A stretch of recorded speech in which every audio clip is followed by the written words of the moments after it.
आदित्य ठाकरेंचं नाव पत्रकार परिषदेमध्ये घेत जाऊ नका, तसंच काही नाव टाळायचा प्रयत्न करा, असं 2 वेळा उद्धव ठाकरेंनी माझं या विषयावरती माननीय उद्धव ठाकरे यांच्याशी चर्चा झाली.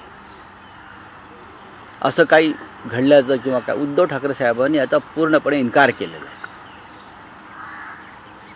असा कोणताही फोन या संदर्भात नारायण राणे यांना झालेला नाही आणि हे संभाषण झालेलं नाही.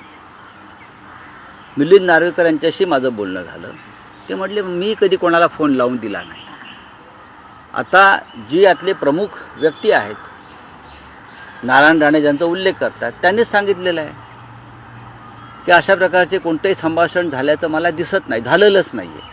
तेव्हा नारायण राणे हे कशाच्या आधारावरती अशा प्रकारची वक्तव्य करतायत इतक्या वर्षानंतर ते समजून घेणं गरजेचं आहे. काय त्यांना त्यांची प्रकृती बरी नाही आहे का, तर त्यांच्यावरती थोडंसं पाहावं लागेल. कारण 70 पार केली आहे आणि आम्हाला त्यांच्या प्रकृतीची चिंता वाटते.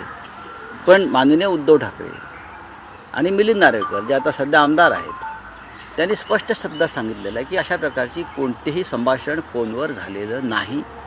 किंबहुना नारायण राणे यांना जेव्हा अटक केली, त्यांनी जेव्हा मुख्यमंत्र्यांवरती जे भाष्य केलं त्यानंतर त्यांना जी अटक केली तर त्यांच्यासाठी त्यांच्या कुटुंबातून फोन आले होते उद्धव साहेबांना, जरा सांभाळून घ्या, त्यांची प्रकृती बरी नाही, त्यांना काही विकार आणि त्रास आहेत.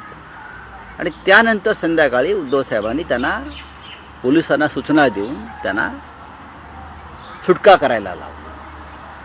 केंद्रातून फोन आले, अमित शहांचा फोन आला होता उद्धव ठाकरे साहेबांना त्यासाठी किंवा हमारे केंद्रीय मंत्री हे जरा संभाल केले ना. त्यांच्या कुटुंबियांचे फोन होते राणेंच्या. आता ह्या गोष्टी काढायच्या असतात का? पण तुम्ही काढल्यामुळे हे आम्हाला सांगावं लागतं. हे दुर्दैव या महाराष्ट्रात. व्यक्तिगत चर्चासुद्धा अशा प्रकारे खोटा मुलामा देऊन बाहेर काढल्या जातात 5 वर्षांनी 10 वर्षांनी. मग असं काढायला गेलो आपण तर प्रत्येकाचंच काही ना काहीतरी संबंध कुठेतरी असतात, चर्चा घडत असतात. महाराष्ट्रामध्ये असं वातावरण कधीच नव्हतं.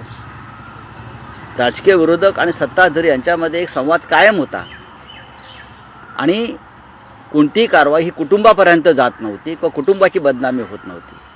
दुर्दैवानं गेल्या 10 वर्षामध्ये नरेंद्र मोदी अमित शहांचं राज्य आल्यापासून संपूर्ण देशामध्ये हे अशा प्रकारचं घाणेरडं दळभद्री राजकारण